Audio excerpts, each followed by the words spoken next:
2024 के लोकसभा चुनाव से पहले जितने भी वो आ रहे थे विश्लेषण, वो ये बता रहे थे कि भारतीय जनता पार्टी को महाराष्ट्र और बिहार में चूंकि भारी नुकसान होना तय है, इसलिए उसकी मोदी सरकार दोबारा वापस लौट के आए, इसकी संभावना बहुत कम है। उसके पीछे तर्क दिए जाते थे कि भाई बिहार में नीतीश बाबू ने पाला बदल लिया और छोटे बड़े तमाम दल जितने भी हैं वो सब आरजेडी और जेडीयू के गठबंधन के ही साथ हैं, चाहे कुशवाहा हो, चाहे मांझी हो, चाहे मुकेश सहनी हो, सब। और कहा जाता था कि महाराष्ट्र में भी भाजपा की दशकों पुरानी युति शिवसेना की टूट गई और वहां महाविकास अघाड़ी की सरकार बन गई, इसलिए अब वहां भी काम खत्म भाजपा का। तो दो बड़े राज्यों में चूंकि काम खत्म, इसलिए अब 24 में भाजपा के लिए संकट ही संकट। लेकिन 24 आने से पहले, चुनावी नगाड़ा बजने से काफी पहले दोनों राज्यों में घटनाक्रम बदलने लगा। महाराष्ट्र में तो सरकार ही बदल गई, पार्टी एनसीपी टूट गई, शिवसेना टूट गई, पवार का आंगन बट गया, उद्धव का आंगन बट गया, यह स्थिति बन गई। यानी 50% तो रिवर्सल हो गया जो पहले कहा जा रहा था। और बिहार में स्थिति ये बनी कि आरजेडी, जेडीयू और कांग्रेस और लेफ्ट, ये जो चार पार्टियां, इनको छोड़ दीजिए तो सारा कुछ वहां जो पॉलिटिकल स्पेक्ट्रम है, बीजेपी ने वो अपने इर्द गिर्द जमा कर लिया। जीतन राम मांझी हो, उपेंद्र कुशवाहा हो, नागमणि हो, सब लोगों को बीजेपी ने अपनी नाव पर चढ़ा लिया। चिराग पासवान और उनके चाचा पशुपति, दोनों के बीच में संघर्ष था, लेकिन बीजेपी ने दोनों को राजी कर लिया कि ना भैया दोनों साथ चलो। यानी रामविलास पासवान का जो वोट था वो इंटैक्ट रह के बीजेपी के साथ आए, इसकी व्यवस्था कर ली।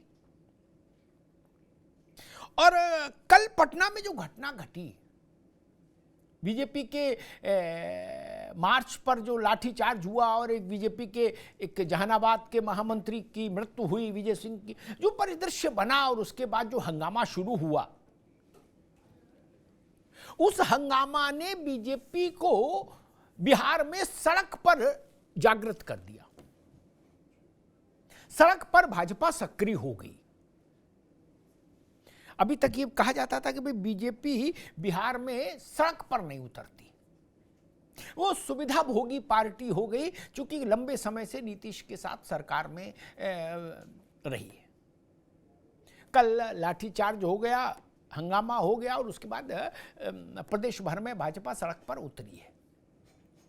तो ये दो परिदृश्य बदले। तीसरा बड़ा राज्य है उत्तर प्रदेश।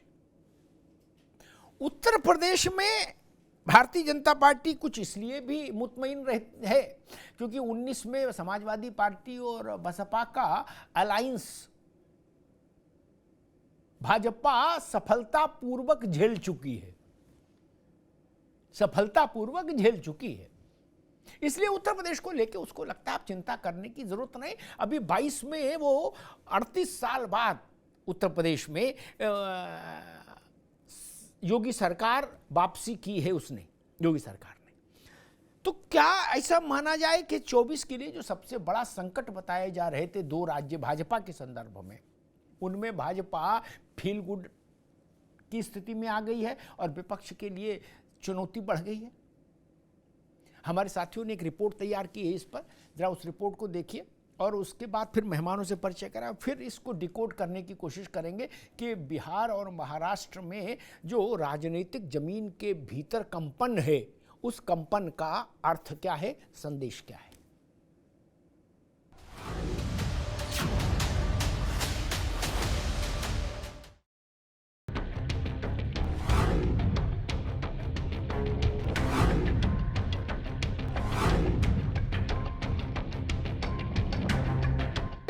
एकता को देखकर तो प्रधानमंत्री वाकई में बौखलाए हुए हैं, घबराए हुए हैं। प्रधानमंत्री को समझ में नहीं आ रहा है कि इसके बारे में वो क्या करें। ये पूरी तरह लोकतंत्र की हत्या है। इस बार एनडीए का सफाया पीडीए करेगा। 2024 के बैटल ग्राउंड के लिए बीजेपी और विपक्ष ने अपने अपने साथ सहयोगियों का शक्ति प्रदर्शन शुरू कर दिया। गुणागढ़ 2019 के चुनाव की तस्वीर को देखकर लगाया जा रहा है, यानी 2019 में जो सूबे और जो साथी साथ आने से रह गए थे, 2024 के कारवां में उन सबको साथ जोड़ने की कवायद जोरों पर। हालांकि इसका फाइनल फैसला 18 जुलाई को होगा। राष्ट्रीय एकता को देखकर तो प्रधानमंत्री वाकई में बौखलाए हुए हैं, घबराए हुए हैं। प्रधानमंत्री को समझ में नहीं आ रहा है कि इसके बारे में वो क्या करें। शायद उनको रात को सपने में भी विपक्ष के नेता आ रहे होंगे, क्योंकि ये सच है कि जब समूचा विपक्ष खड़ा हो जाता है तो प्रधानमंत्री के पास कोई चारा बचा नहीं है। प्रधानमंत्री के जुमलों से सब लोग वाकिफ हैं। बात करें बीजेपी की तो महाराष्ट्र और बिहार 2024 के मिशन के लिए महत्वपूर्ण माने गए। महाराष्ट्र में बदली बिसात जहां सत्ता बदल गई, वहीं विपक्षी खेमे की सेंधमारी में शिवसेना और एनसीपी के एक धड़े के साथ आने से एनडीए को मजबूती मिल रही। वहीं बिहार में भी विपक्ष के साथी सहयोगियों में सेंधमारी बीजेपी के लिए सियासी फायदे का सबब हो रही। यहाँ मांझी, साहनी और पासवान के साथ आने से बिहार में बीजेपी के लिए बहार। वहीं सियासी लाभ बृहस्पतिवार को हुए लाठीचार्ज से भी मिलता दिख रहा है। एक कार्यकर्ता की मौत संवेदना और सहानुभूति की धारा बीजेपी की तरफ मोड़ दिया। नीतीश कुमार जी ने बिहार के लोकतंत्र को शर्मसार किया है। इनको हिम्मत नहीं है किसी अपराधी के पैर में भी एक लाठी मारने का, और हमारे नेताओं के, सांसद, विधायकों के सर पर लाठी मारने का काम किया। ऐसा अराजकता है। ये पूरी तरह लोकतंत्र की हत्या है। लोकतंत्र के माध्यम से नीतीश कुमार से लड़ते रहे। वहीं बात करें देश के सबसे बड़े दंगल वाले सूबे उत्तर प्रदेश की, तो यहाँ भी पूरब से लेकर पश्चिम तक छोटे दलों को साथ लाने की कवायद जारी। राजभर की हाँ तो जयंत की हाँ का इंतजार। वो खीर खाएंगे या बिरयानी, इस सवाल का जवाब भी बाकी। लखनऊ से दिल्ली पहुँचाने वाली 80 सीटों के रण में हर समीकरण आजमाया जा रहा है। इस बार एनडीए का सफाया पीडीए करेगा। एनडीए को हटाने का काम पीडीए करेगा। पिछड़े, दलित, अल्पसंख्यक, मुसलमान भाई इस बार भारतीय जनता पार्टी का सफाया करेंगे। एक के बाद एक सूबे और एक के बाद एक विपक्षी साथियों के एनडीए की तरफ रुख से विपक्षी खेमे में भी राहत और बचाव का काम तेजी से चल रहा है। 2024 की बिसात पर दावा यही कि हम लड़ेंगे एकजुट होकर बीजेपी के खिलाफ। विपक्षी दल संविधान की लड़ाई लड़ रहे हैं। अगर आज विपक्षी दल आपस में लड़ते रह गए तो इस देश में संविधान खत्म कर देगी भारतीय जनता पार्टी। चुनाव ही नहीं होंगे। जिस तरह से भारतीय जनता पार्टी बढ़ रही है, वो संविधान में आग लगा के उसको कूड़े में फेंकने वाले हैं। जो काम वो कर रहे हैं, अगर चुनाव ही नहीं होंगे तो विपक्षी दल क्या करेंगे। बहरहाल महाराष्ट्र में हुए सत्ता के बदलाव और बिहार में हंगामे के बाद बदले हालात जहां बीजेपी के लिए फील गुड सरीखे, वहीं छोटे दलों के रुख से विपक्ष के लिए मुश्किल डगर। ऐसे में सवाल यही कि क्या होगा विपक्ष का प्लान।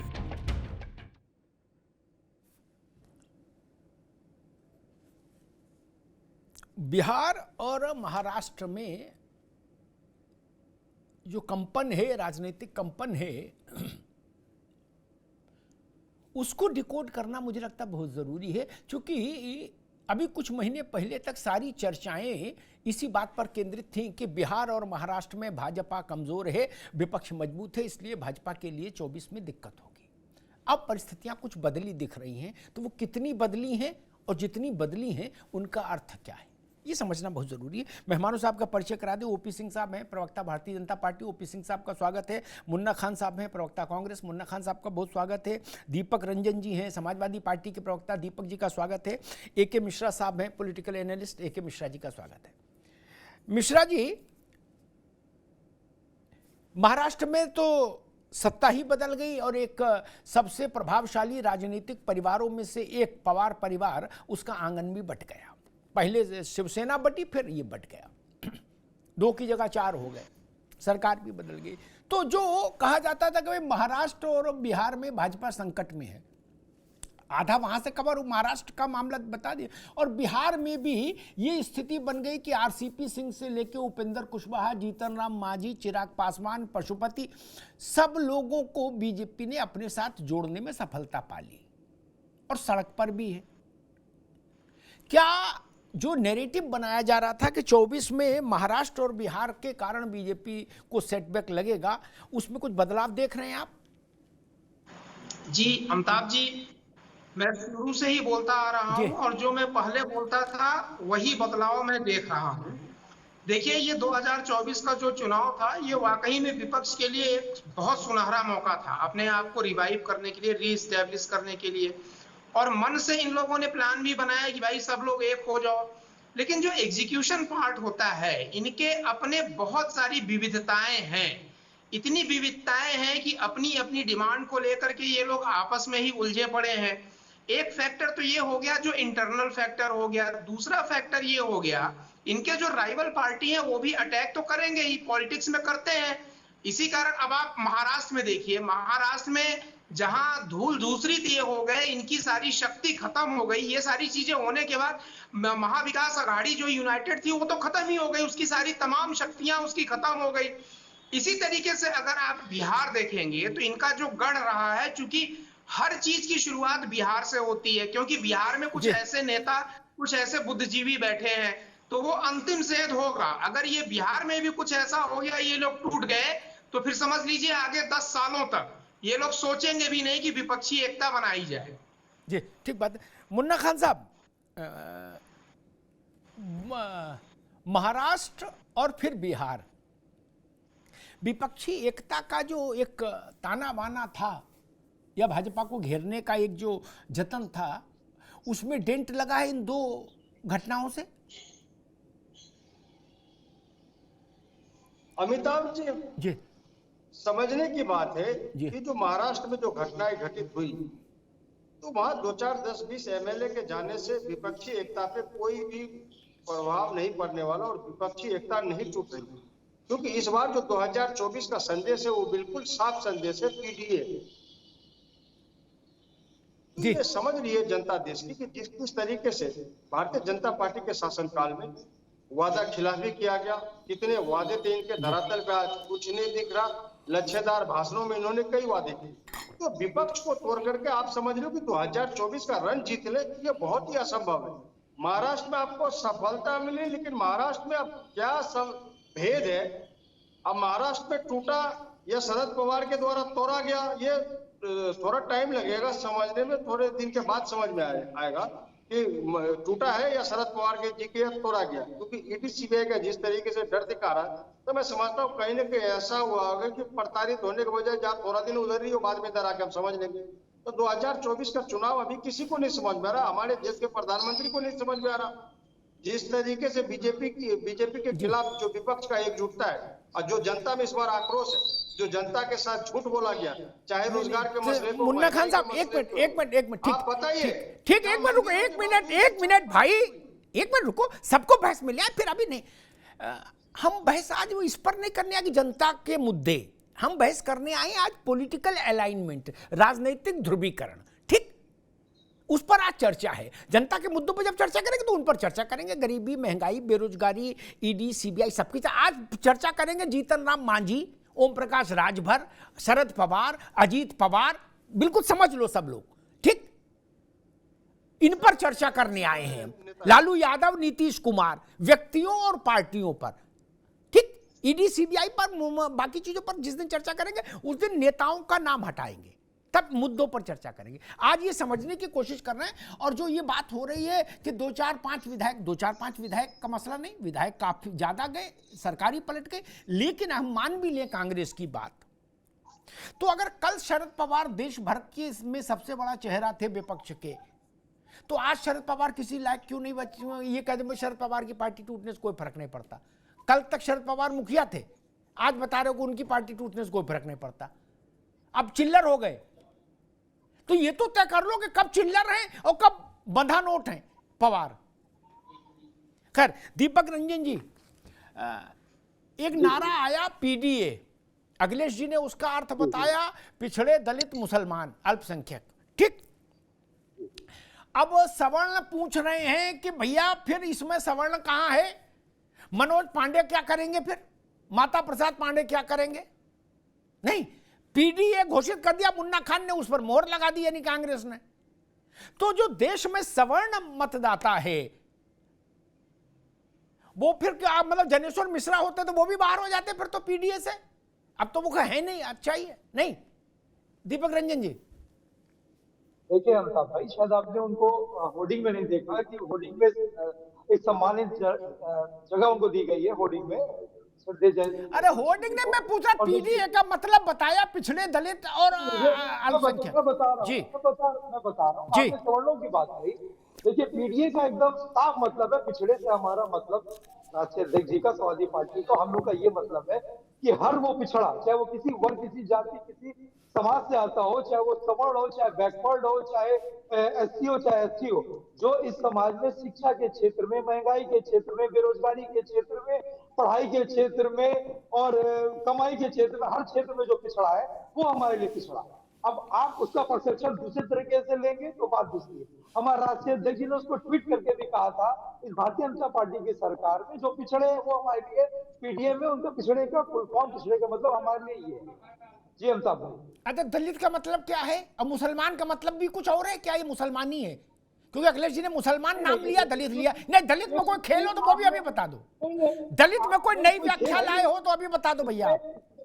इसमें देखिए अमिताभ भाई, इसमें कोई खेल नहीं। अब मुसलमान का मतलब मुसलमान है या कुछ और है, ये भी बता दो। अल्पसंख्यक में मुस्लिम भी है, अल्पसंख्यक में आपके सिख समाज भी आते हैं, कई समाज ऐसे आते हैं, कई समुदाय आते हैं जिनको अल्पसंख्यक में लिया। भाई आपने बात, आप दीपक रंजन बाबू, एक मिनट धैर्य रखो। आपने पिछड़े की एक बड़ी अलग व्याख्या कर दी, मैंने निवेदन ये किया दलित में कोई व्याख्या हो, हिडन व्याख्या, छुपी हुई व्याख्या तो अभी सामने कर दो।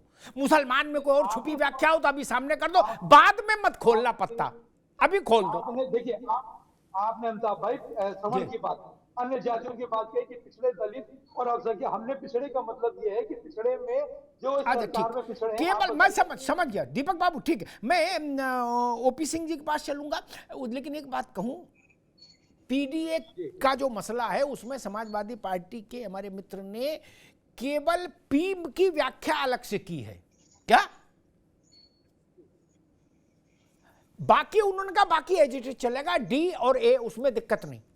खैर ओपी सिंह जी, दो मसले हैं। एक तो मसला है कि महाराष्ट्र और बिहार में जो परिवर्तन हो रहा है, बिहार में भाजपा वैसा ही अलायंस, एक रेनबो अलायंस बनाने की कोशिश कर रही है जैसा पिछले विधानसभा चुनाव में अखिलेश यादव ने उत्तर प्रदेश में बनाया था कि अधिकांश छोटी छोटी पार्टियों को जोड़ा, उनका अपना एक वोट होता है और उसका उनको फायदा भी हुआ। उनका वोट परसेंटेज 35-37% हो गया और 125 सीटें आई अलायंस की। और महाराष्ट्र में तो सरकारी पलट गई वो। और ये पीडीए का फार्मूला अभी तक केवल अखिलेश जी कहते थे तो बात अलग थी, अब कांग्रेस भी उस पर मोहर लगा रही, बोले हमको जिताएगा पीडीए। अब पीडीए से कैसे लड़ोगे भैया ओपी सिंह जी? साहब जी, मैं दोनों सवालों का जवाब देता हूँ।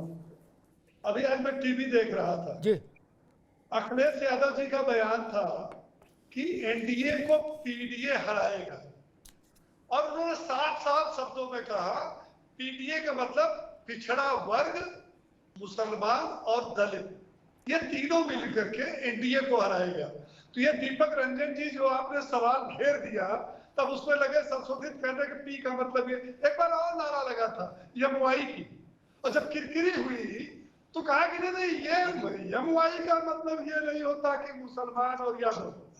लेकिन चुनाव 2022 के होने के बाद लखनऊ में जो पहली कार्यपरिषद की कार्यकारिणी की बैठक समाजवादी पार्टी की हुई थी, उसमें अखिलेश यादव ने समझा दिया कि जितना तोड़ मरोड़ रहे, कहा भैया ये विधानसभा का चुनाव भाजपा ने नहीं जीता है, इसमें लोकतंत्र की हत्या हुई है। हाँ, कहा था। हर विधानसभा से 20-20 हजार मुसलमानों और यादवों का वोट काट दिए। तो ये ठीक है। और देखिए अल्ताफ जी, जब हम कहते हैं कि हम सबका साथ सबका विकास विश्वास लेकर चलते हैं और हम आरोप लगाते हैं, हमारे पर भी आरोप लगता है, हम लगाते हैं कि ये जातिवादी परिवारवादी और सबका साथ सबका विकास कहाँ है? सबका साथ तो मिला, लेकिन विकास को एक मिनट मुन्ना खान साहब अभी रुकिए, केवल अभी ओपी सिंह जी की आवाज। जी ओपी सिंह जी आपकी आवाज जा रही है, आप बोलिए जी। आपके जो दिमाग और शरीर में ज्वाला फूट रही है उसका मुझे आकलन है। तो मैंने ये कहा कि ये जो नारे हैं, और दूसरी बात, हम चाहे जितना डिबेट कर ले, 6 महीना बाद चुनाव होगा, ये जितने प्रवक्ता बैठे हैं और हम भी, मजबूरी है पार्टी की तरफ से हमको बोलना है, और बोलना वही है जो हमारे पार्टी के बड़े नेता बोलते हैं। लेकिन जनता क्या है, वो कुछ और सोच के बैठी है। जब हम जाएंगे, मैं अपनी बात करता हूं जी, तो जनता हमसे पूछेगी, भैया केंद्र में हमने आपकी भारी बहुमत की सरकार दिया, आपने हमारे लिए क्या किया? तो ही कांग्रेस कहेगी कि साहब हमने 58 साल सरकार चलाई है, हमने आपके लिए ये किया। समाजवादी पार्टी कहेगी 4 बार उत्तर प्रदेश में हमारी सरकार रही, हमने ये किया। तो जनता के सामने आंकड़ा पेश करना पड़ेगा। रही बात बिहार और महाराष्ट्र, बहुत महत्वपूर्ण बात आपने कही अत्तार जी। अब ये बताइए कि जो महाराष्ट्र का चुनाव और बिहार का चुनाव हुआ था, किसके गले में कौन हाथ डाल करके चुनाव लड़ा था? महाराष्ट्र में जनता ने एनसीपी और कांग्रेस के खिलाफ उद्धव ठाकरे की शिवसेना और भाजपा को मिलकर के कितना दिया था सीट? 161, पूर्ण बहुमत की सरकार। लेकिन क्या हुआ? हम जीते तो कांग्रेस के खिलाफ, हम जीते तो एनसीपी के खिलाफ लड़े, लेकिन सरकार बनाते समय क्या हुआ? हम पलटी मार गए, और पलटी मार करके सीधे कहा, भैया हम चुनाव तुम्हारे साथ लड़े, लेकिन हमारा भविष्य जो है वो महाविकास अघाड़ी में दिखाई पड़ रहा। बिहार में क्या हुआ? बिहार में भी हम नीतीश जी एक साथ चुनाव लड़े, सरकार में हम एक रहे, लेकिन बाद में कहा, भैया देखिए ऐसा है, एक जुमला चल रहा है अमिताभ जी, एक जुमला चल रहा है, देश को बचाने के लिए, संविधान और लोकतंत्र को बचाने के लिए। आप समझ लीजिए, पिछले 24 में चुनाव के लोकसभा के पहले न देश खतरे में था, न संविधान खतरे में था, न लोकतंत्र खतरे में था, लेकिन जैसे चुनाव आया वैसे सब खतरे, मतलब 140 करोड़ जो इस देश की जनता है वो भी खतरे में है। मेरा ये कहना है कि आपने ये देखा कि 19 जून को पटना में हुआ, क्या तय हुआ? हम सब मिलकर लड़ेंगे और मोदी सरकार को हराएंगे। मतलब एक निष्कर्ष निकला ना चुनाव के बाद। अब आप देखिएगा 18 को क्या होगा।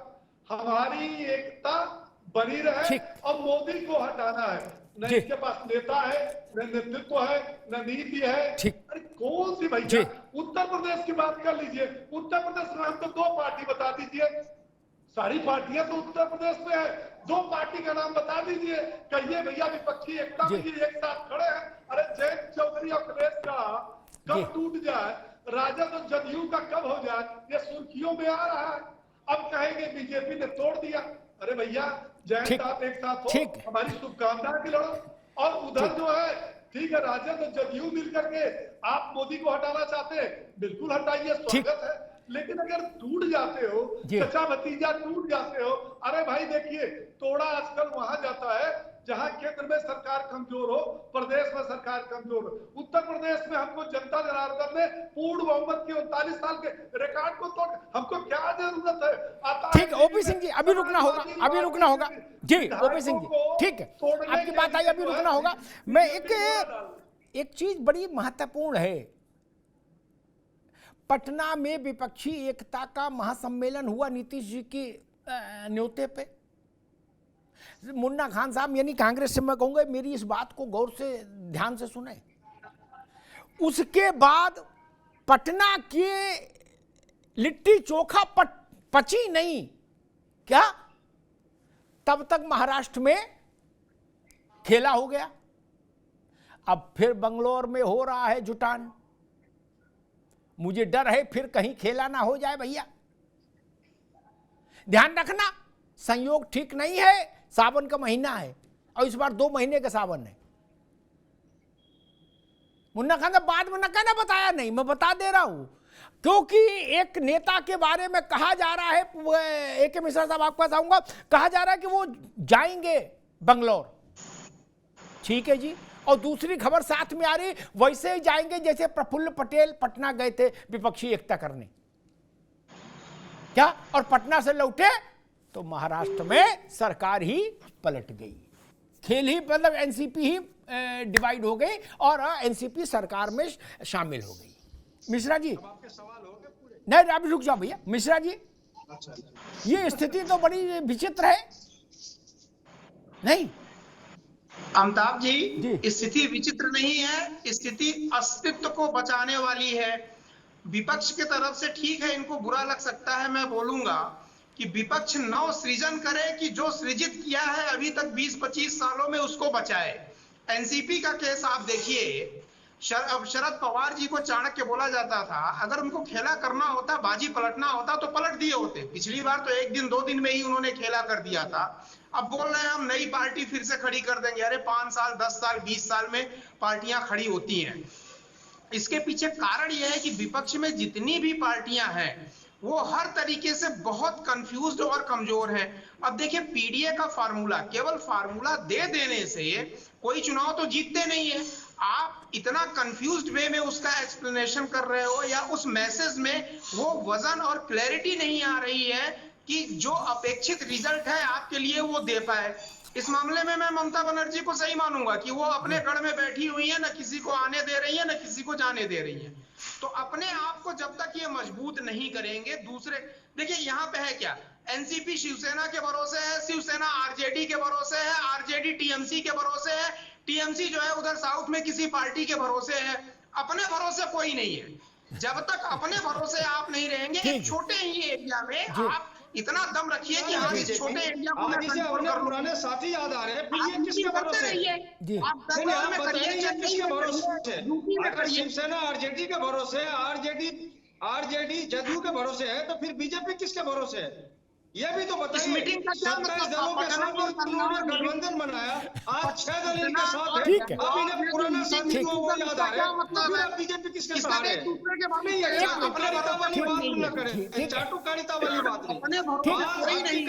आप ये बताइए बीजेपी किसके साथ है? जब आज बीजेपी एक मिनट अपनी नानी याद आ रही है कि 2024 का संग्राम कैसे जीता जाएगा। इस बार काट की अंडी नहीं चढ़ने वाली है। हमें बताइए आपको किस बार काट की अंडी नहीं चढ़ने वाली है। वो साल दूसरा था, ये साल दूसरा है। मौसम भी बदल गए, जनता का मूड भी बदल गया। और भारतीय जनता पार्टी के लिए जनता के पास मैं आपका कोई पर्सनल क्रिटिक नहीं कर रहा हूं, लेकिन जो हकीकत है मैं बता रहा हूं। सहयोगी दल बनाना बना ले, लेकिन जितना जनता पार्टी के द्वारा झूठ बोला गया देश की जनता के साथ, ठीक, उसका हिसाब तो भारतीय जनता पार्टी। एक मिनट रुकिए, दोनों लोग रुकिए। मैं एक प्रश्न दीपक रंजन से ले लूं, एक मिनट रुकिए। मुन्ना खान साहब आ रहा हूं आपका, एक प्रश्न दीपक रंजन ने। दीपक भाई, बड़ी चर्चा है और ये चर्चा खुद शुरू की जयंत चौधरी ने, खुद एक ट्वीट 2 ट्वीट करके। अब हर आदमी यूपी में एक ही बात पूछ रहा कि जयंत बिरयानी खाएंगे कि खीर। कुछ समझदार लोग कह रहे कि सावन में बिरयानी क्या खाएंगे, खीर ही खाएंगे। क्या लग रहा है? खीर खाएंगे। क्या लग रहा है? भाई खीर खाएंगे 2024 में भारतीय जनता पार्टी को हटाने के बाद बिल्कुल खीर खाएंगे, क्योंकि अमिताभ भाई वो समझ चुके हैं जो सत्ता पक्ष की खीर है ना, उसका दूध फट चुका है और उसकी दूध में, उसके खीर में स्वाद नहीं रह गया। बिल्कुल खीर खाएंगे, हम कहाँ मना करें। उन्होंने दिन तारीख तय की है क्या कि फलाने डेट को खीर खाएंगे। खीर खाने का उन्होंने इच्छा जाहिर की है और खीर पक रही है। विपक्षी एकता मिल करके उस खीर को पका रहा है और 2024 में जब भारतीय जनता पार्टी को यहाँ से उखाड़ फेंका जाएगा ना, उसके बाद हम सब लोग मिल बांट करके हम लोग सबको खीर खाने का काम करेंगे। अमिताभ भाई, आपको भी भाई को सब। नहीं, एक दीपक बाबू एक मिनट दीपक बाबू एक मिनट जी। बार महाराष्ट्र का, बिहार का, यहाँ का, वहाँ की चर्चा हो रही है। देखिए, भारतीय जनता पार्टी जनमत का सम्मान नहीं करती और रहा सवाल इसका कि पार्टी में तोड़-फोड़ का, अगर शरद पवार जी साथ में चले आते या शिवसेना प्रमुख जो आज की तारीख को उद्धव ठाकरे जी अगर वो साथ में चले जाते भारतीय जनता पार्टी, ये तो मैं समझ सकता हूँ। भारतीय जनता पार्टी सिर्फ और सिर्फ तोड़-फोड़ की राजनीति करती है। इन्होंने नंबर ऑफ एमएलए तो बढ़ा लिया, लेकिन इसके पीछे कितनी जनता इनके साथ जा रही है, इसमें क्या सत्यता ये आपको आगे आने वाले 24 ठीक चुनाव में आपको दिखेगा अमिताभ जी। और जो दीपक आपने बाबू इसके एक की दौड़- मिनट एक सवाल तो सुन लो। सावन के महीने में ये ट्वीट करने का क्या मतलब कि बिरयानी खाओगे कि खीर? बताओ, इस बात का क्या मतलब है? आपने बताया कि 24 में बनेगी और फिर बटेगी, ठीक है, लेकिन मैं नहीं समझ पा रहा ये ट्वीट करने का क्या मतलब है? खीर खाने का कोई समय होता है क्या? अरे नहीं, बिरयानी खाओगे या खीर, ये इस ट्वीट का मतलब क्या होता है? अगर बकरीद में जैन रॉय हो सकता है, यहाँ पर नहीं तो उस टाइम बाहर तो हो सकता है कि अभी आगे कोई बनेगा सावन के बाद। नहीं, बकरीद बीतने के बाद की बात है। खैर चलो, अच्छा है। बिरयानी वेज खाएंगे कि नॉन वेज, ये भी पूछ लीजिए। ठीक, मुन्ना खान, हमको अजीत सिंह जी के राजनीतिक जीवन के समय से इस परिवार को मैं बहुत नजदीक से देख रहा हूं, ठीक, और यही बातें हो रही थी प्रफुल्ल पटेल के लिए। उनको पटना ले गए थे पवार साहब विपक्ष की एकता में करने के लिए। क्या हुआ? कल जयंत चौधरी छोड़ देंगे, चले जाएंगे, फोन उठाना बंद कर देंगे आपका, और क्या कोई किसी का बिगाड़ लेगा? इसलिए इतना भी मतलब आप अपने सहयोगी और अपनी पार्टियां एकजुट नहीं रख पा रहे, इसमें अपनी गलती क्यों नहीं मानते आप लोग भाई? आप अपना आंगन नहीं बचा पा रहे, आप अपने सहयोगी एकजुट नहीं रख पा रहे। उपेंद्र कुशवाहा क्यों छोड़ गए? आरसीपी क्यों छोड़ गए बिहार में? मैं अमिताभ जी जवाब देना चाहता हूँ। हाँ, आ रहे आपका, क्यों छोड़ गए? इसका तो उत्तर आप ही को, नीतीश बाबू को देना होगा ना, ये इसका भी उत्तर कोई दूसरा देगा। मुन्ना खान, एक बड़ा सवाल, पीडीए का मसला आया, आपने भी उस पर मोहर लगाई, ठीक बात है। मान लीजिए कल को कोई अपनी पार्टी एक नई बनाए और उसका नाम रख दे सर्व समाज पार्टी, तो माना जाएगा उसको पूरे भारत के सब लोग वोट देंगे, ऐसा? आवाज नहीं आ रही। मैं ये कह रहा था कि कल को कोई एक पार्टी रजिस्टर्ड करा ले और उसका नाम रख दे सर्व समाज पार्टी, तो उसको भारत के 156 करोड़ लोग वोट देंगे, 55 करोड़, ऐसा माना जाएगा? जी, मैं जवाब दे दूं? जी जी। सवाल ये है कि 27 दलों के साथ भारतीय जनता पार्टी की गठबंधन थी, ये सभी जानते हैं, हम भी जानते हैं, आप भी जानते हैं, देश की जनता भी जानती है। अब ये बताएं कि 27 दल में अब कितने दल हैं जो उनके साथ अभी गठबंधन है? बाकी दल कहाँ गए? उन्होंने क्यों नहीं इस दल अपनी गठबंधन को बचाया, जबकि वो फुल मेजोरिटी, फुल सत्ता में थे? तो गठबंधन किस तरीके से निभाया जाता है, ये भारतीय जनता पार्टी से सीखने की जरूरत नहीं है। कांग्रेस पार्टी को पता कि गठबंधन को कैसे लेके चला जाता है। हमने लगभग 6 बार गठबंधन में सरकार बनाई, तो गठबंधन निभाने की परिभाषा हमें भारतीय जनता पार्टी के प्रवक्ता से सीखने की जरूरत नहीं है। हमारा गठबंधन बहुत मजबूत है और भारतीय जनता पार्टी को जितनी भी ताकत लगानी है, चाहे ईडी की और सीबीआई को लगा ले। आज देश की जनता देख रही है, 2 नेताओं को ईडी ने जेल नहीं भेजा है, लेकिन 200 नेताओं को उसने भारतीय जनता पार्टी में भेजा है। तो देश की जनता समझ रही है कि ईडी भारतीय जनता पार्टी के लिए काम कर रही है। तो भारतीय जनता पार्टी के चाल और चरित्र को समझ आ गई। अभी हमारे मित्र कह रहे थे नेता कौन है, अरे जी, नेता कौन है? लड़ लेंगे चुनाव, उसके बाद नेता का निर्णय होगा कि नेता होगा कौन।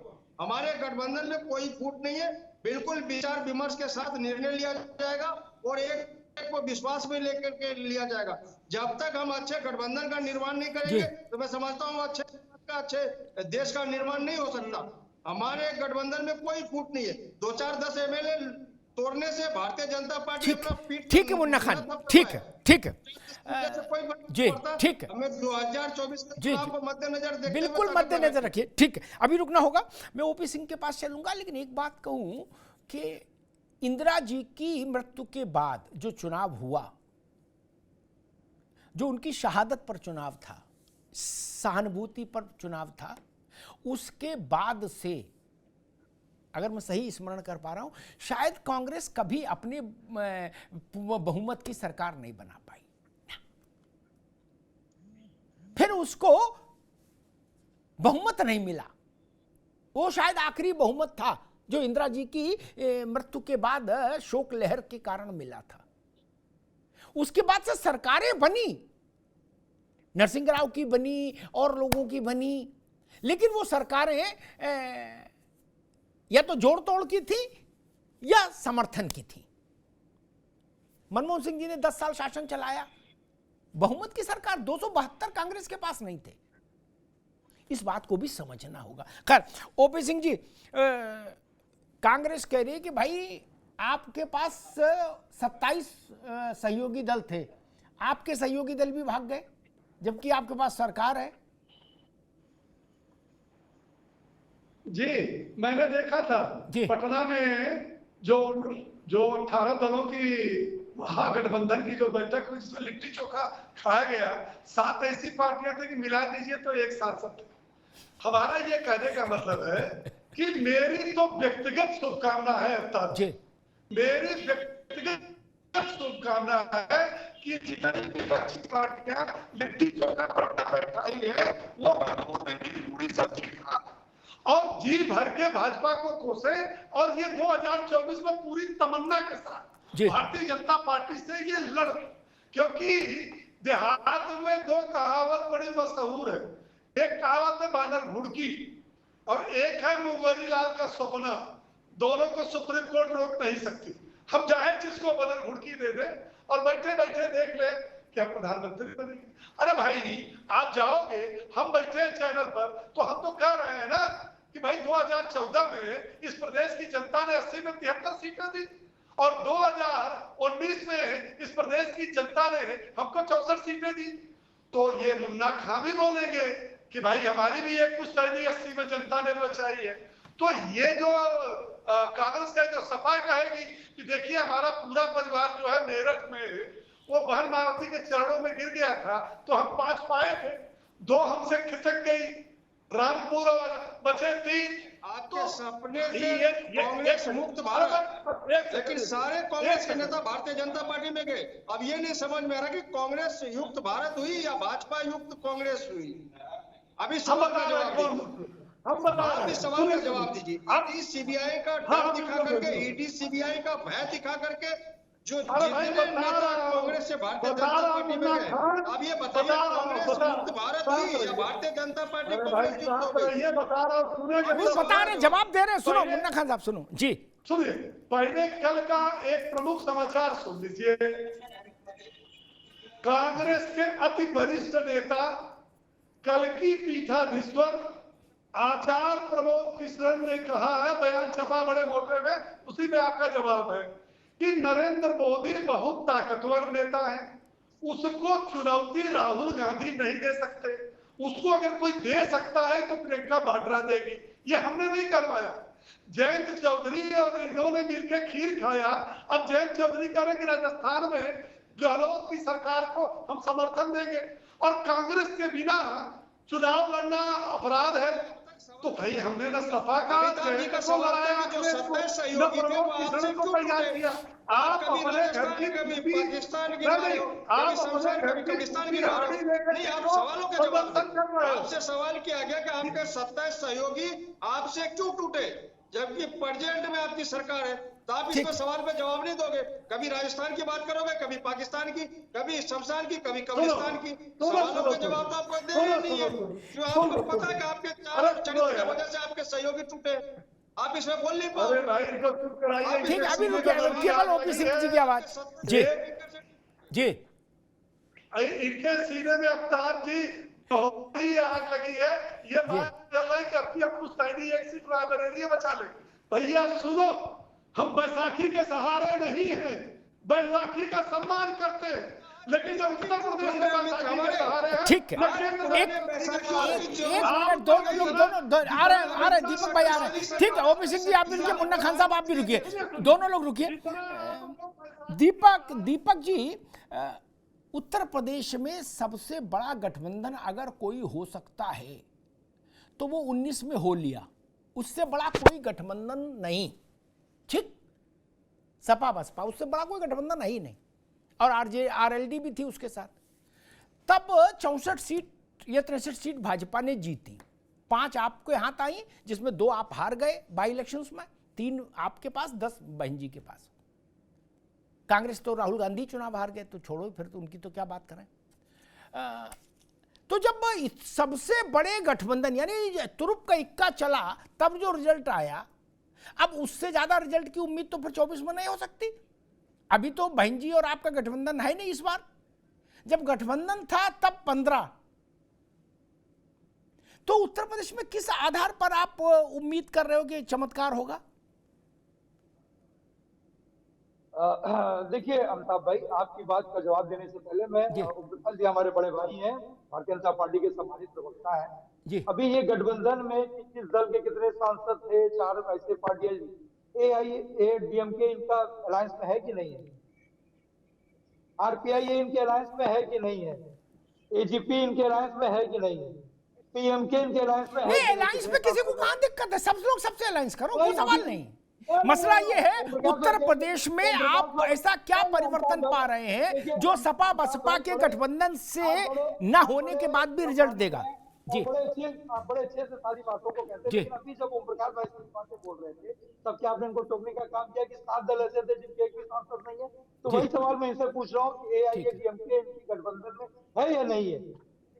अगर है तो उसके कितने सांसद? हम हो सकता है कि मेरी जानकारी थोड़ी सी कम हो, ठीक है। आप क्या ये कि कितने सांसद हैं इनके पास? हो सकता है मेरी जानकारी कम हो। प्रकाश मैं पूछना चाहता हूँ, या तो उनके गठबंधन में नहीं है? अगर है तो कितने सांसद? 100 सांसद है, 50 सांसद है, 0 सांसद है। PMK जो है वो तमिलनाडु का, उसके कितने सांसद है बताने का काम करें। तो उन चीजों में मत जाइए। 80 में कितने हैं? अरे हम कितने भी आप सवाल के मेरे सवाल का जवाब दे। तो आप, हम ये पूछ रहे हैं AIADMK आपके गठबंधन का हिस्सा है कि नहीं है? ओम प्रकाश भाई बताइए। मैं बड़े शालीनता से आपसे पूछ रहा हूँ, आप हमारे सवाल का जवाब न देकर के हम कितने ने, हम तो विपक्ष की बात छोड़ दीजिए। आपने विपक्ष के ऊपर सवाल उठाए ना कि बहुत से ऐसे दल थे जिनके एक भी साथ, आप बता दो ना कि AIADMK आपका है कि नहीं है? RPIA आपका है कि नहीं है? PMK आपका है कि नहीं है? AGP आपका गठबंधन में है कि नहीं है? ओके, अगर है तो कितने सांसद है बता दीजिए आप। और जब इनका शिवसेना से गठबंधन था अमिताभ भाई, तो उसे बाला साहब ठाकरे शिवसेना का नेतृत्व कर रहे थे और आज शिंदे साहब उसका नेतृत्व कर रहा है। और जब इनका इंडिया का गठबंधन था तब रामविलास पासवान जी लिए साथ थे और आज उनकी जगह चिराग पासवान जी ने ले ली। तो चीजों, और देखिए आप जैसा आपने कहा कि हम 2019 में हमारा ठीक है, बताओ 545 में जो सरकार बनाने का ख्वाब देख रहे हो, कितने हो? मैंने जो पूछा, अब देखिए हम मैंने जो पूछा उसका जवाब नहीं देंगे। थोड़ी और बातों को ये जवाब नहीं दे पाएंगे। 2019 में हमारा गठबंधन था, बिल्कुल हमारा आरती जी के साथ गठबंधन था और 16 सीटें हम लोग की आई थी, जिसमें एक सीट जो है वो आदरणीय सोनिया गांधी जी की थी। तो उस टाइम देखिए, उस टाइम जनता ने इनको दोबारा फिर इनको मौका देने का काम किया था और पिछले 10 साल 9 साल से, और ये अपनी सरकार के आखिरी साल प्रकाश भैया आप बोलोगे तो इतना बोलूंगा कि आप बोल नहीं पाओगे। ठीक, एक मिनट, दोनों लोग रुकिए, दोनों नहीं भाई ये मत करिए मेरे शो में, दोनों दीपक भाई आप भी रुकिए, ओम प्रकाश भाई तो आप भी रुकिए, दोनों लोग रुकिए। मैं मुन्ना खान साहब के पास चलूंगा। एक वक्तव्य मैं देख रहा था, उस पर जरा बात आ जाए, फिर उसी प्रश्न को मैं AK मिश्रा के पास में लेके आऊंगा। मुन्ना खान साहब से उत्तर ले लूं क्योंकि कांग्रेस से जुड़ा मसला है। ब्रजभूषण शरण सिंह का एक वक्तव्य मैं देख रहा था। ब्रजभूषण ने कहा कि कांग्रेस हमारे खिलाफ मोर्चा खोले है, अच्छी बात है।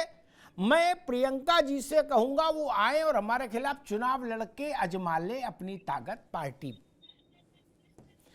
मुन्ना खान साहब, ब्रजभूषण शरण सिंह कह रहे हैं कि प्रियंका गांधी हमारे खिलाफ चुनाव लड़के देख लें। जी नहीं, ब्रजभूषण शरण सिंह ने क्या कहा ये तो देश की जनता ने देखा, किस तरीके से आप शब्द कहा, जबकि चुने हुए सांसद ने ऐसा शब्द कहा कि पीड़िता जो थी, जो लड़की जो देश विदेशों में मान सम्मान बढ़ाती थी, उसके लिए क्या कहा।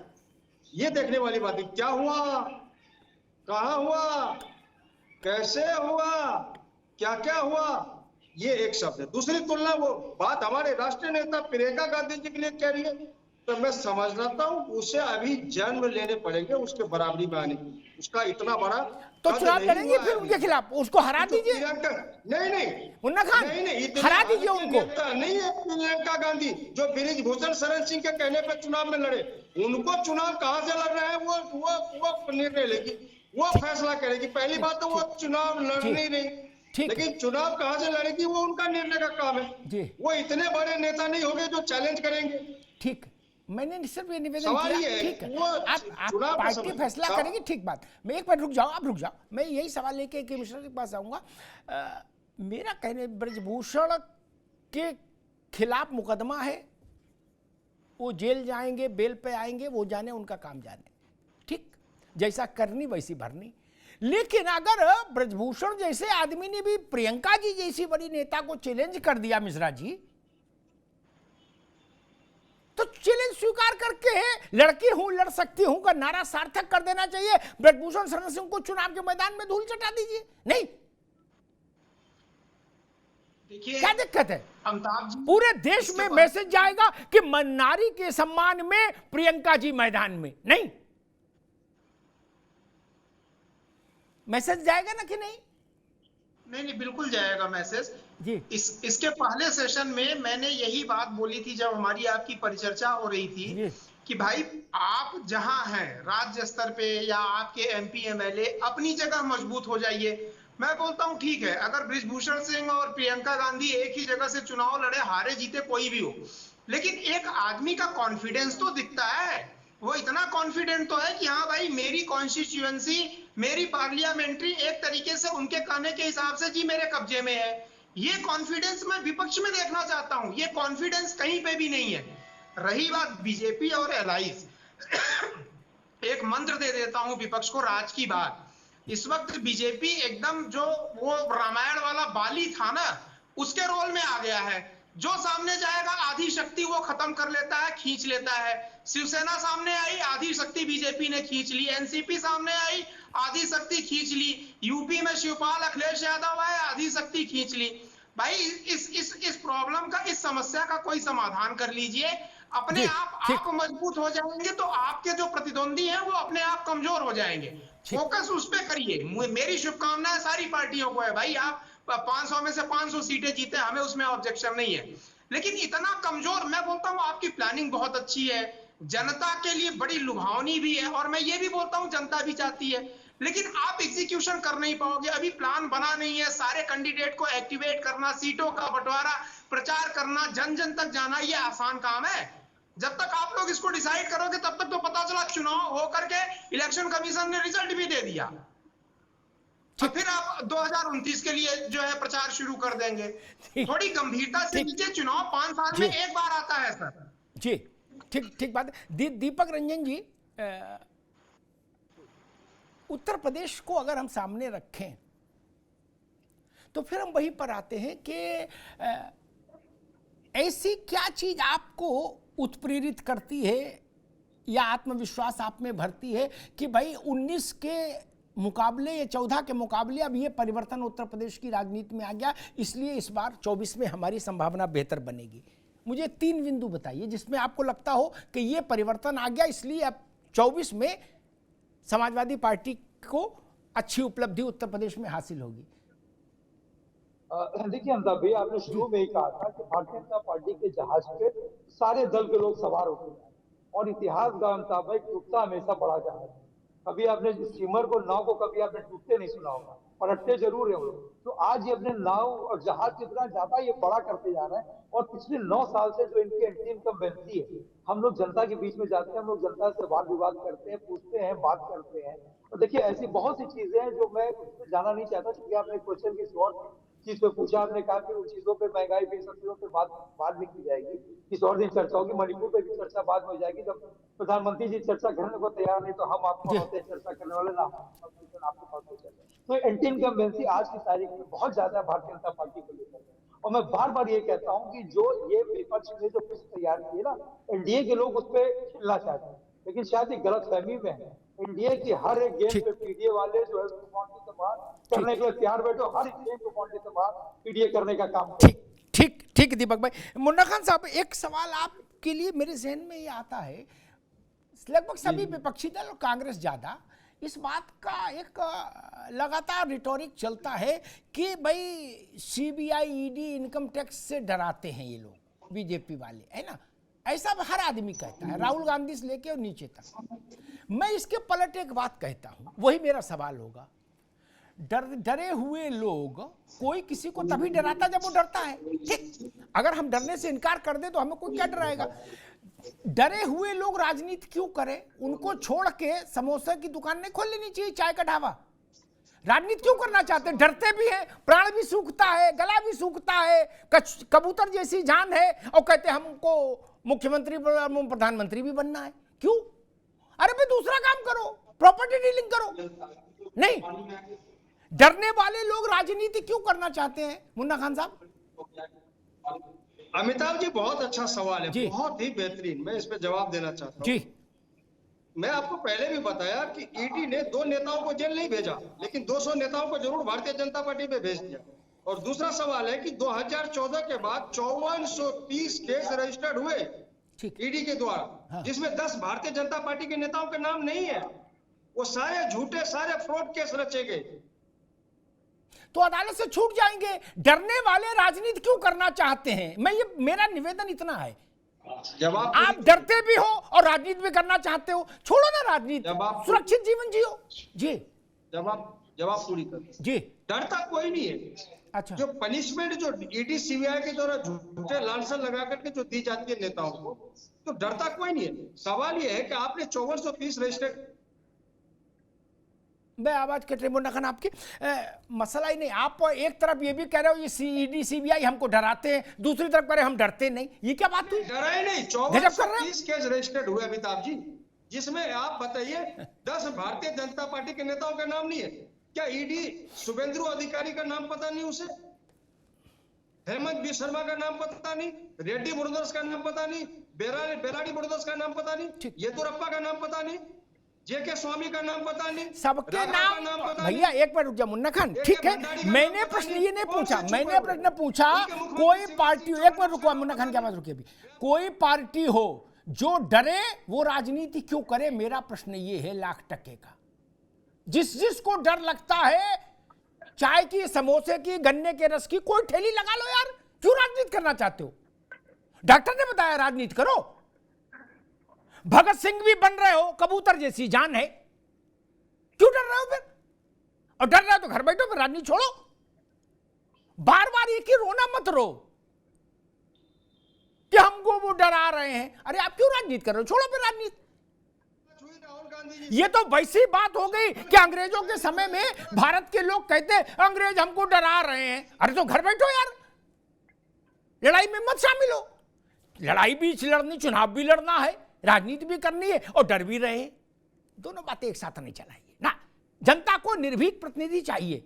डरे हुए लोग क्या करेंगे जनता का भला? हम आपकी बात मान लें, जो ईडी सीबीआई और पुलिस से डर जाए वो नेता क्या जनता का भला करेगा? वो तो खुद ही छुपा छुपा घूमेगा, जमानत लेते घूमेगा। ये बात ठीक नहीं। किस सपा हो, बसपा हो, भाजपा हो, कांग्रेस हो, कोई पार्टी हो, मैं सबके लिए कह रहा हूं, जिन जिन को डर लग रहा है राजनीति छोड़ दो। कायरों के लिए राजनीति नहीं होनी चाहिए। जनता आपके पास आती है कि आप उनके लिए लाठी खाएंगे। पता लगा नेताजी तो पहले से डरपोक हैं, ये क्या लाठी खाएंगे? ये तो खुद ही डरपोक है, नोट सर्टिफाइड डरपोक लोग, ये जनता के लिए लाठी खाएंगे? ओपी सिंह जी, एक समय ये था कि जनता के लिए नेता छाती खोलकर खड़ा हो जाता था चौराहे पर, जब हम लोगों ने राजनीति को समझना शुरू किया था। आज देख रहा हूं हर आदमी डरा हुआ है।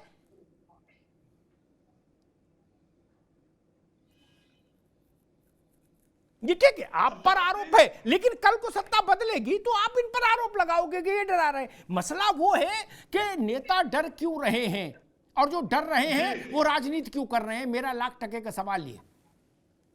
अमिताभ जी, बहुत अच्छा सवाल आपका है। आवाज आ रही है? जी आ रही है, मिल रही है? आ रही। अमिताभ जी, जब आप पत्रकारिता के नए दौर में थे या हम रहे होंगे जी, तो क्या आपको लगता था कि सरकारें इतनी भ्रष्ट होती है, नेता इतने भ्रष्ट होते हैं? ये आपने कभी कल्पना किया था? जो आज देख रहे हैं, उस जमाने में आज से 25-30 साल पहले, 35 साल पहले क्या आपने कल्पना की कि सरकारें पूरी भ्रष्ट हो, उसके नेता भ्रष्ट हो, प्रधानमंत्री भ्रष्ट हो, मुख्यमंत्री भ्रष्ट हो, कैबिनेट मंत्री भ्रष्ट हो? क्या? अरे इनको चुप कराइए भैया, अभी मुन्ना खान साहब जाइए, वो आपकी बात पे नहीं बोल रहे थे, उनकी बात है। वही की बात बोल रहा हूँ मैं कोई वो नहीं कर रहा। तो अच्छा ये बताइए अमिताभ जी, लालू यादव चारा घोटाले में कई साल जेल में सजा काटे, किसकी सरकार थी? लालू यादव रेल मंत्री थे, जमीन के बदले उन्होंने नौकरी दी। लालू पहले बने, अब इसके बाद ये दो और बन गए, पुत्र और मां। तो आप ये बताइए कि जस करनी तस भोग उताता, नरक जात फिर क्यों पछताता। नंबर 1। नंबर 2, मैं ये कह रहा हूं कि सोनिया गांधी और राहुल गांधी सुप्रीम कोर्ट गए थे। उन्होंने कहा कि साहब सीबीआई का जो है केंद्र सरकार दुरुपयोग कर रही है। सुप्रीम कोर्ट ने उसको खारिज कर दिया।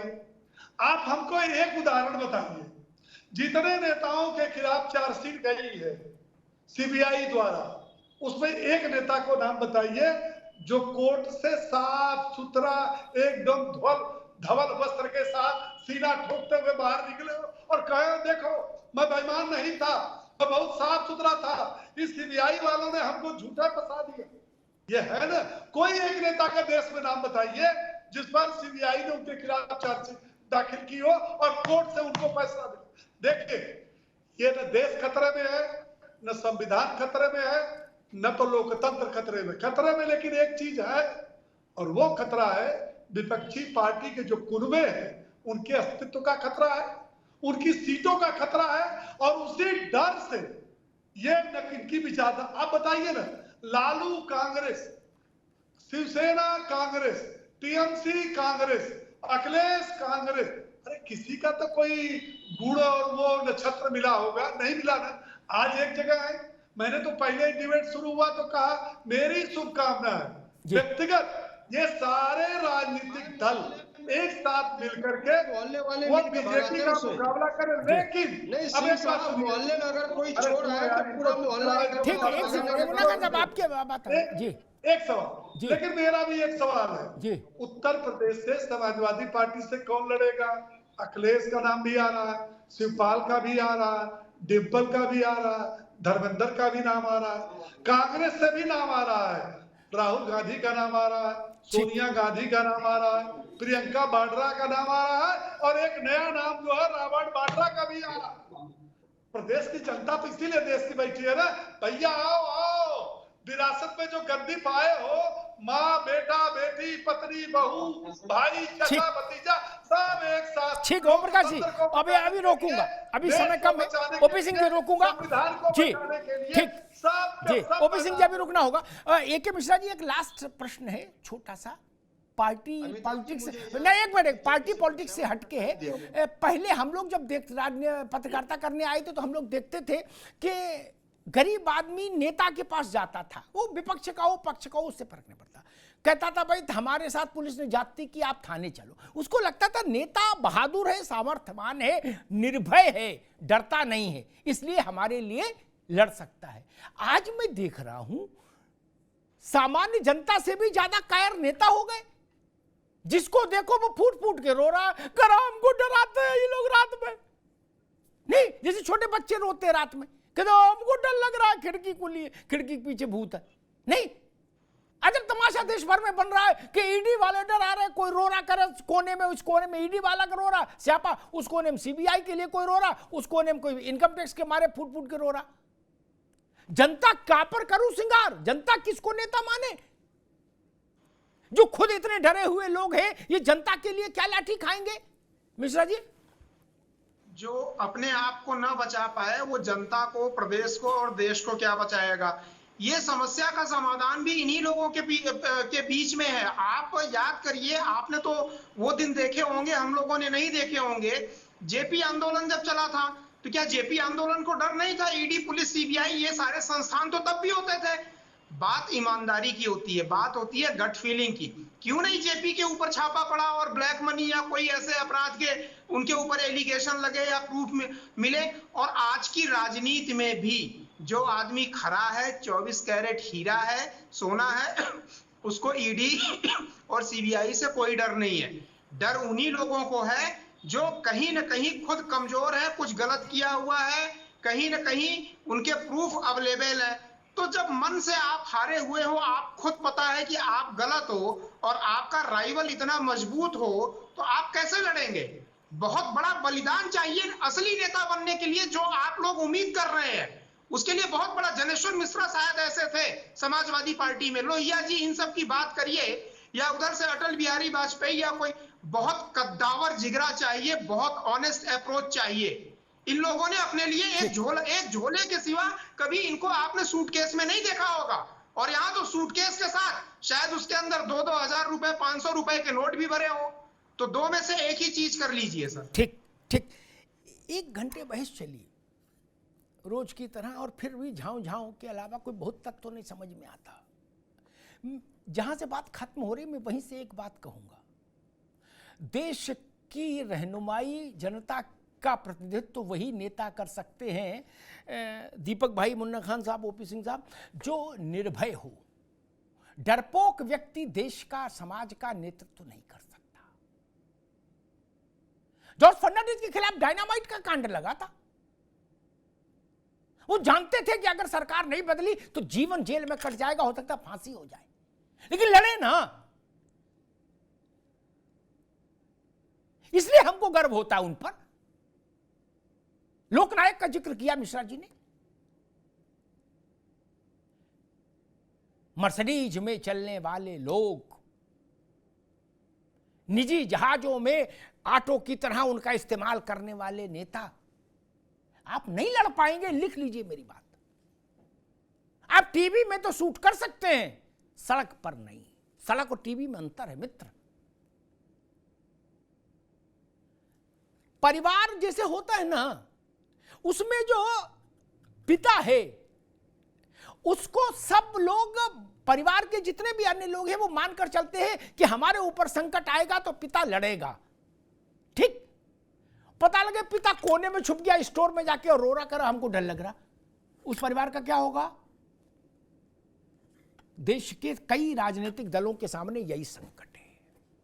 जब उनके नेता दिन में अगर 100 बात बोलते तो 99 बात में ये बिलाप करते हैं कि क्या करें, ईडी डरा रही, सीबीआई डरा रही। अरे कितनी बार ये भजन गाओगे यार, बंद कर दो। डर लग रहा तो दूसरा काम करो। किसने कहा आप तो ये धंधा करो?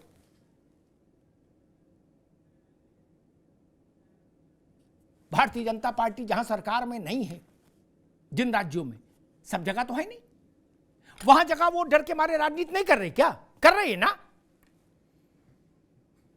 बिहार में कर रही है ना राजनीति, बाकी जगह भी कर रही है। बटन खोलकर राजनीति कर रही है। क्यों? वहां इनको डर नहीं है। सत्ता तो सत्ता होती मित्र, और अगर आपको सत्ता के उससे भय लगता है तो आप राजनीतिक जनता का भरोसा नहीं जीत पाएंगे। जनता किसी भी कायर को वोट नहीं देगी। ममता बनर्जी को वोट मिलने के पीछे का कारण जानते हैं? ममता बनर्जी की फाइटर की इमेज, योद्धा की छवि। इसलिए ममता बनर्जी को कभी आपने कहते सुना कि मुझे डर लग रहा है, मैं घर से नहीं निकलूंगी? नहीं, मोटरसाइकिल पे बैठ के जा रही। आपके ऊपर कोई क्यों दांव लगाए जब आप खुद डरपोक हैं? कांग्रेस के ने एक नारा बनाया था, डरो मत। ये जयप्रकाश जी का नारा था इमरजेंसी के दौरान। उन्होंने नारा दिया था, डरो मत अभी मैं जिंदा हूं। राहुल गांधी की कांग्रेस ने उसमें से अभी मैं जिंदा हूं हटा दिया, डरो मत कर दिया। ठीक, राहुल गांधी का नारा चल रहा डरो मत, वो भी नारा ही है, बस उसके पीछे वो भी डर रहे हैं कि नहीं डर रहे, वो बहस का विषय है। लेकिन पूरी कांग्रेस दिन भर में क्या एक ही बात दोहराती है? ED CBI income tax, ED CBI income tax. अगर आप कह रहे हो डरो मत, तो पहले आप तो दिखाओ कि आप नहीं डर रहे। नेशनल हेराल्ड के केस में जमानत क्यों ली आपने? राहुल जी ने नहीं लेनी चाहिए थी ना। कहते हम फेस करेंगे, ठीक है, हम जाएंगे जेल, जमानत नहीं लेंगे। दिखाइए ना ताकत, नहीं दिखाते आप। मैंने कहा, ब्रजभूषण ने कहा कि प्रियंका गांधी चुनाव लड़के देख लें।